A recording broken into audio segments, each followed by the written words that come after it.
ಮನೇನೆ ಒಂಥರ ಆಟದ ಮೈದಾನ ಆಗೋಗಿದೆ. ಗೆದ್ದವ್ರು ಮಾತ್ರ ಇರ್ಬೇಕು, ಸೋತವ್ರು ಮನೆಯಿಂದ ಆಚೆ ಹೋಗ್ಬೇಕಂತೆ. ಅತ್ತೆ ಮಾವ ಸಾಲ್ದು ಅಂತ ಈಗ ನನ್ನ ಗಂಡನೂ ಸೇರ್ಕೊಂಡಿದ್ದಾನೆ. ಈ ಕೇಸ್ ಸೋತ್ರೆ ನೀನು ಮನೆಯಿಂದ ಆಚೆ ಹೋಗ್ಬೇಕು ಅಂತ. ಬೀಸೋ ದೊಣ್ಣೆನ ತಪ್ಪಿಸ್ಕೊಂಡ್ರೆ ಸಾಕು ಅಂತ ನಾನು ಹೂ ಅಂದಿದ್ದೀನಿ.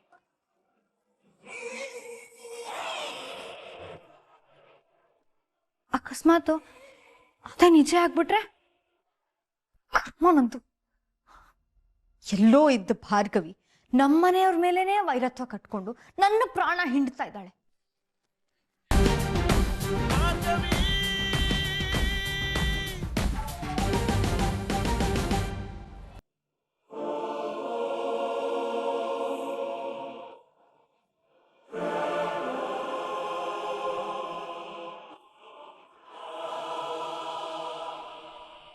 ನಿಮಗೆ ಎಷ್ಟು ಥ್ಯಾಂಕ್ಸ್ ಹೇಳಿದ್ರು ಸಾಲಲ್ಲ ಅಕ್ಕ. ನಿಮ್ಮ ಉಪಕಾರನು ನಾನು ಯಾವತ್ತೂ ಮರೆಯಲ್ಲ.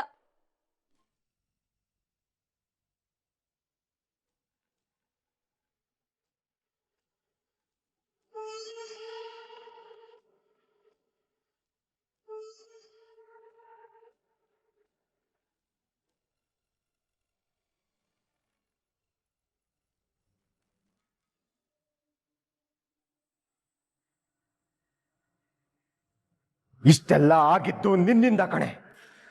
ನಿನ್ನ ಮಾತ್ರ ಸುಮ್ಮನೆ ಬಿಡಲ್ಲ. ಮುಗಿಸ್ಬಿಡ್ತೀನಿ, ನಿನ್ನ ಕತೆ ಮುಗಿಸ್ಬಿಡ್ತೀನಿ.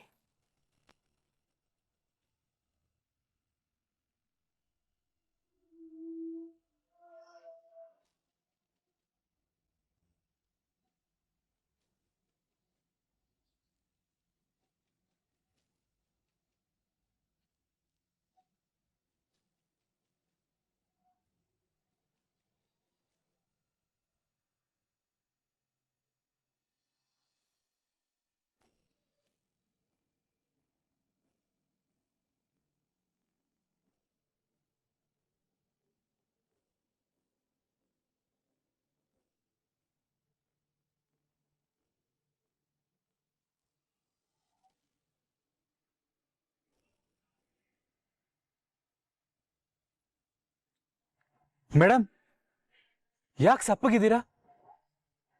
ಮೇಡಮ್, ಕೋರ್ಟಲ್ಲಿ ಏನ್ ನಡೀತು? ಸತ್ಯನ ಹೊರಗೆ ಹಾಕ್ಸ್ಬಿಟ್ಟೆ ಪಾರ್ಥ. ವಾಟ್? ನಿಜ? ಓ ಮೈ ಗಾಡ್, ಸೂಪರ್ ಸೂಪರ್ ಮೇಡಮ್.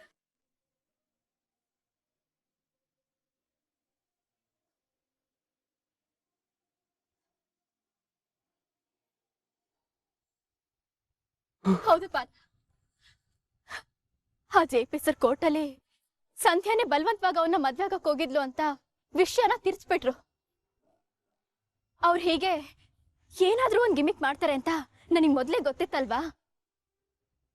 ನಾನು ಫುಲ್ ಪ್ರಿಪೇರ್ ಆಗೇ ಹೋಗಿದ್ದೆ. ಮತ್ತೆ ಮತ್ತೆ ಕೇಳಿ ಕನ್ಫ್ಯೂಸ್ ಮಾಡಿದಾಗ ಆ ವಿಕ್ಕಿನೇ ಬಾಯ್ಬಿಟ್ಟ.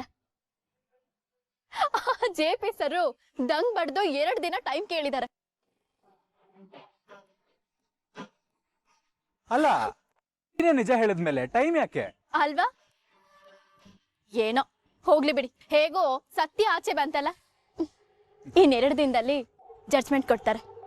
ಕಂಗ್ರಾಟ್ಸ್ ಮೇಡಮ್, ಅಂತೂ ಇಂತೂ ಗೆದ್ಬಿಟ್ರಲ್ಲ. ಇನ್ 2 ದಿನದಲ್ಲಿ ಫುಲ್ ಪಾರ್ಟಿ ಮಾಡೋಣ. ಹಾ ಪಾರ್ಥ, ನಾವ್ ಫ್ರೆಂಡ್ಸ್ ಎಲ್ಲ ಸೇರ್ಕೊಂಡು ನಮ್ಮ ಮಟ್ಟದಲ್ಲಿ ಒಳ್ಳೆ ಗಮ್ಮತ್ ಮಾಡೋಣ, ಸರಿನಾ? ಓಕೆ. ಪಾರ್ಥ, ನಂಗೆ ಲೇಟ್ ಆಗುತ್ತೆ, ಕಾಯ್ತಿರ್ತಾಳೆ, ನಾನು ಇನ್ ಬರ್ತೀನಿ. ಓಕೆ ಸರಿ ಮೇಡಮ್, ಹುಷಾರ್. ಯಾ.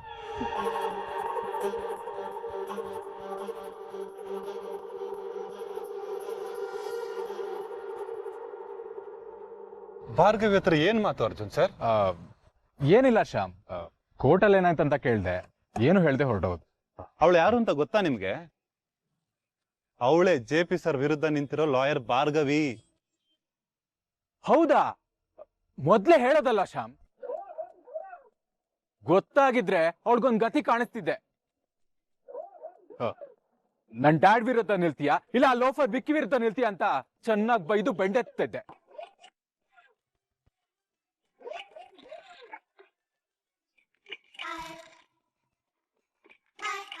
ಅದನ್ನೆಲ್ಲ ನಾವು ನೋಡ್ಕೋತೀವಿ ಬಿಡಿ, ಆದ್ರೆ ನೀವೇನಿಲ್ಲಿ?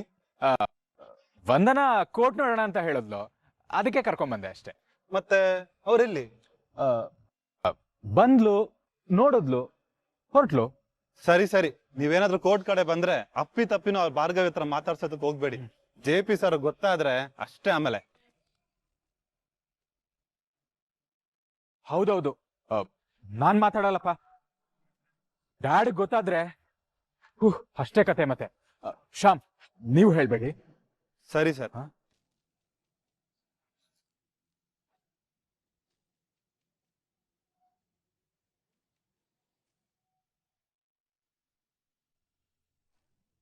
ನಿನಗೇನು ಬುದ್ಧಿ ಇಲ್ವಾ? ತಲೆನ ಜೇಡಿ ಮಣ್ಣು ತುಂಬಿಕೊಂಡಿದ್ಯಾ? JP 1000 ಸಲ ಹೇಳಿದಾನೆ ಹೇಳ್ಬೇಡ ಹೇಳ್ಬೇಡ ಅಂತ, ಹೋದ್ರು ಯಾಕೋ ಹೇಳ್ದೆ? ಡ್ಯಾಡ್, ನನ್ ಬೇಕು ಅಂತ ಹೇಳಿಲ್ಲ. ಆ ಭಾರ್ಗವಿ ಅವಳು ಕೇಳ್ತಾಳೆ, ಕೇಳೋದು ಅವಳ ಕೆಲಸ. ನಿನ್ನ ಬುದ್ಧಿಗೇನು ಮಂಕ್ ಬಡ್ದಿತ್ತ?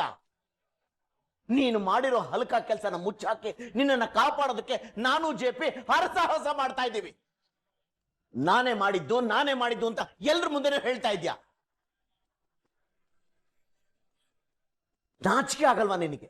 ಒಂದು ಸುಳ್ಳನ್ನು ನೆಟ್ಟಿಗೆ ಹೇಳಕ್ ಬರಲ್ವಲ್ಲ ನಿನಗೆ? ನೀನು ನೋಡ್ತಾ ಇದ್ರೆ ಶಕ್ತಿ ಬಿಡೋ ಅವನ್ನ. Calm down please. ಆಗಿರೋದ್ರ ಬಗ್ಗೆ ಯೋಚನೆ ಮಾಡಕ್ಕಿಂತ ಮುಂದೆ ನಾವು ಏನ್ ಮಾಡ್ಬೇಕು ಅನ್ನೋದ್ರ ಬಗ್ಗೆ ಯೋಚನೆ ಮಾಡ್ಬೇಕು. ಮುಂದೆ ಏನು ಮಾಡಕ್ಕಾಗತ್ತೆ? ಎಲ್ಲ ಮುಗ್ದು ಹೋಯ್ತಲ್ಲ. ಶಕ್ತಿ, ಜಡ್ಜ್ಮೆಂಟ್ ಇನ್ನೂ ಆಗಿಲ್ಲ ಅಂದ್ರೆ ಏನು ಮುಗ್ದಿಲ್ಲ. ನಾನು ಕೋರ್ಟಲ್ಲಿ 2 ದಿನ ಟೈಮ್ ಅಂದ್ರೆ ಆ 2 ದಿನದಲ್ಲಿ ನಾನು ಭಾರ್ಗವಿನ ಸೋಲಿಸ್ತೀನಿ ಅಂತ ಅರ್ಥ.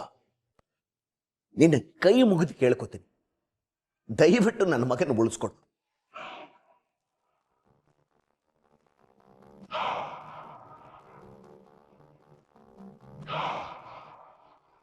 ವಿಕಿ, ನೀನ್ ಹೋಗಿ ಮಲ್ಕೋ, ಸ್ವಲ್ಪ ರೆಸ್ಟ್ ಮಾಡು.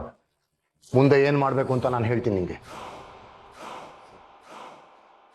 ಶಕ್ತಿ, ಮುಂದಿನ ಹಿಯರಿಂಗ್ಗೆ ವಿಕ್ಕಿ ಹೋದವನು ಡೈರೆಕ್ಟ್ ಆಗಿ ಮನೆಗೆ ಬರ್ತಾನೆ. This is my promise. ನನ್ನನ್ನು ನಂಬು.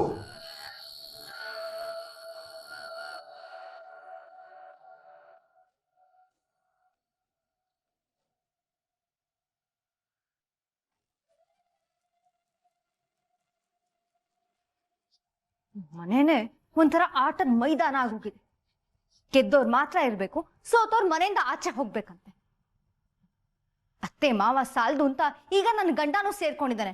ಈ ಕೇಸ್ ಸೋತ್ರೆ ನೀನು ಮನೆಯಿಂದ ಆಚೆ ಹೋಗ್ಬೇಕು ಅಂತ. ಬೀಸೋ ದೊಣ್ಣೆನ ತಪ್ಪಿಸ್ಕೊಂಡ್ರೆ ಸಾಕು ಅಂತ ನಾನು ಹೂ ಅಂದಿದ್ದೀನಿ.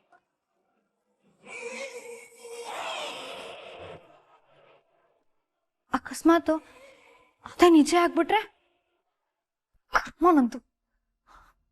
ಎಲ್ಲೋ ಇದ್ದ ಭಾರ್ಗವಿ ನಮ್ಮನೆಯವ್ರ ಮೇಲೇನೆ ವೈರತ್ವ ಕಟ್ಕೊಂಡು ನನ್ನ ಪ್ರಾಣ ಹಿಂಡ್ತಾ ಇದ್ದಾಳೆ.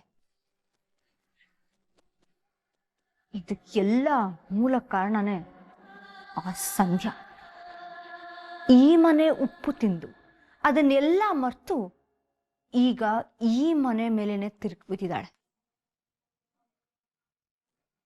ಅವತ್ತೇನಾದ್ರೂ ಆ ಭಾರ್ಗವಿ ಸಂಧ್ಯಾಕ್ ಸಿಕ್ಕಿರ್ಲಿಲ್ಲ ಅಂದಿದ್ರೆ ಇಷ್ಟೆಲ್ಲ ಆಗ್ತಾನೆ ಇರ್ಲಿಲ್ಲ. ನಾನಿಷ್ಟೊತ್ತಿಗೆ ಇವ್ರೆಲ್ಲರನ್ನೂ ನಾನು ಸೊಸೆ ಅಂತ ಒಪ್ಸಿ ಮಹಾರಾಣಿ ತರ ಇರ್ತಾ ಇದ್ದೆ. ನನ್ನ ಗಂಡ, ಈ ಮನೆ, ಆಸ್ತಿ, ಅಂತಸ್ತು ಇದನ್ನೆಲ್ಲ ಅನುಭವಿಸಕ್ಕೆ ಅಡ್ಡಾಗಿ ನಿಂತಿರೋದು ಇದು ಒಂದೇ ಕೇಸು. ಆ ಭಾರ್ಗವಿ ಅಂತೂ ನನ್ನ ಮಾತು ಕೇಳ್ತಿಲ್ಲ. ಆ ಸಂಧ್ಯಾನ್ನೇ ಮುಗಿಸ್ಬಿಟ್ರೆ ಆಗ ಈ ಭಾರ್ಗವಿ ಕೇಸ್ ಹೇಗೆ ನಡೆಸ್ತಾಳೆ?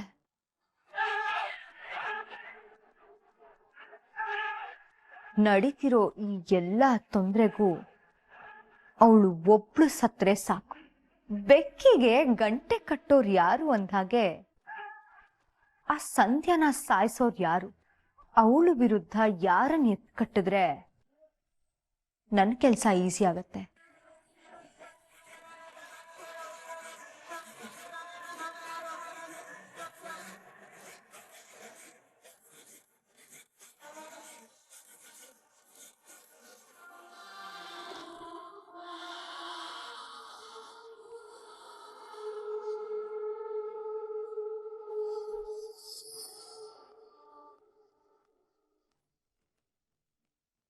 ಆ ಭಾರ್ಗವಿ ಇನ್ಯಾವುದೋ ಹುಡುಗಿ ಹೆಸರು ಹೇಳಿದಾಗ ಜೆ ಪಿ ಅಂಕಲ್ ಅವಳು ಹೇಳ್ತಾ ಇರೋದು ಸುಳ್ಳು ಅಂತ ಪ್ರೂವ್ ಮಾಡ್ತಾರೆ ಅನ್ಕೊಂಡೆ. ಆದ್ರೆ ಆ ಭಾರ್ಗವಿ ಅಷ್ಟಕ್ಕೆಲ್ಲ ಅವಕಾಶನೇ ಕೊಡದೆ ನನ್ನ ಬಾಯಿಂದನೇ ನಿಜ ಆಚೆ ಬರ್ಸ್ಬಿಟ್ಲು. ಇನ್ನೊಂದು ಸ್ವಲ್ಪ ಹೊತ್ತಲ್ಲೇ ಇದ್ದಿದ್ರೆ ನನ್ನನ್ನು ಅಲ್ಲಿಂದ ಡೈರೆಕ್ಟಾಗಿ ಜೈಲ್ಗೆ ಕಳಿಸ್ಬಿಡವಳು.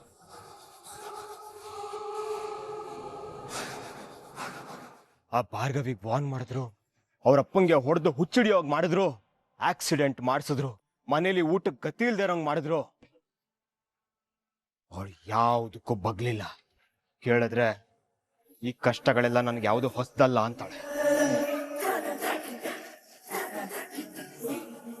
4 ತಿಂಗಳಿಂದ ಕೇಸು ಕೇಸು ಅಂತ ಅಲ್ದಾಡಿ ಸಾಕಾಗೋಗಿದೆ. ದುಡ್ಡಿಗೂ ಬಗ್ಗಲ್ಲ, ಬೆದರಿಕೆಗೂ ಜಗ್ಗಲ್ಲ ಅನ್ನೋ ಭಾರ್ಗವಿನ ಮಟ್ಟ ಹಾಕೋದು ಹೇಗೆ ಅಂತಾನೆ ಗೊತ್ತಾಗ್ತಿಲ್ಲ.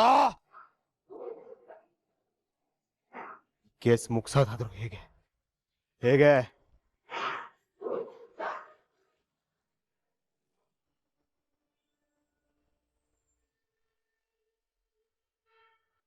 ನೀವ್ ನೋಡ್ಬೇಕಿತ್ತು ಅಪ್ಪ. ಅಕ್ಕ ಕೋರ್ಟಲ್ ಕೊಟ್ಟಿರೋ ಸಣ್ಣ ಝಲಕ್ಕಿಗೆ ವಿಕ್ಕಿಗೆ ಅವನಿಗೆ ಗೊತ್ತಿಲ್ದ ಎಲ್ಲಾ ಸತ್ಯನೂ ಹೇಳ್ಬಿಟ್ಟ. ನನಗೆ ಗೊತ್ತಿತ್ತು ನಮ್ ಪುಟ್ಟಿ ಮಾತ್ನಲ್ಲಿ ಟ್ವಿಸ್ಟ್ ಕೊಟ್ಟು ಅವ್ರನ್ನ ಸಿಕ್ಕಾಕ್ಸ್ಬಿಡ್ತಾಳೆ ಅಂತ ನನಗೆ ಗೊತ್ತಿತ್ತು. ಎಷ್ಟೇ ಆದ್ರೂ ನಾನ್ ಯಾರ್ ಮಗ್ಳು ಹೇಳಿ? ಅಲ್ವಾ?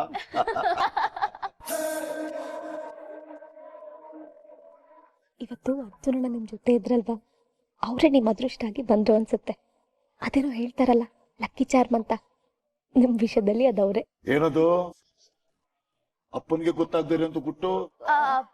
ಅದು ಏನಿಲ್ಲಪ್ಪ, ಅದೇ ಅದು ಅವರು 2 ದಿನ ಟೈಮ್ ಕೇಳ್ಕೊಂಡು ಹೋದ್ರಲ್ಲ, ನಾಡ್ದು ನಾವು ಈ ಹಿಯರಿಂಗ್ ಅಲ್ಲಿ ಗೆದ್ಮೇಲೆ ಕೈತದ್ ಪಾರ್ಟಿ ಮಾಡೋಣ ಅಂತ ಹೇಳ್ತಾ ಇದ್ಲು.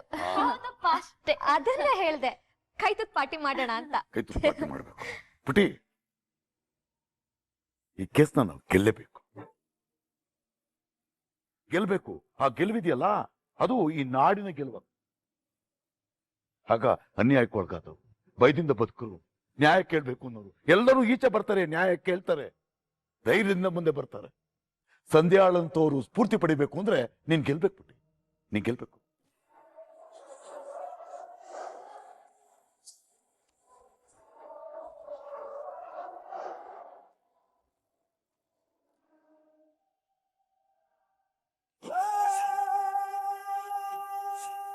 ಇದು ಆ ಸಂಧ್ಯಾ ಸುತ್ತಾ ಇರೋ ಕೇಸ್.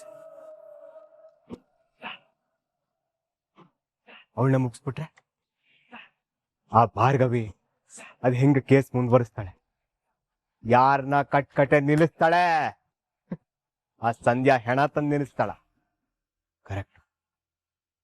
ಅದ್ರ ಬಗ್ಗೆ ಯಾರ ಹತ್ರನಾದ್ರೂ ಹೇಳಿದ್ರೆ ಅಡ್ಗಾಲ್ ಹಾಕ್ಬಿಡ್ತಾರೆ. ಏನ್ ಮಾಡ್ಬೇಕೋ ನಾನೇ ಮಾಡ್ತೀನಿ. ಈ ಕೇಸಿಂದ ನನ್ನನ್ನ ನಾನೇ ಕಾಪಾಡ್ಕೊತೀನಿ.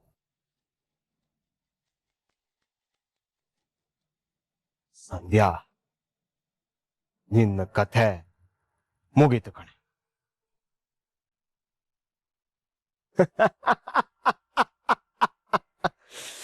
ಭಾರ್ಗವಿ, ಇದೆ ನಿನ್ಗೆ.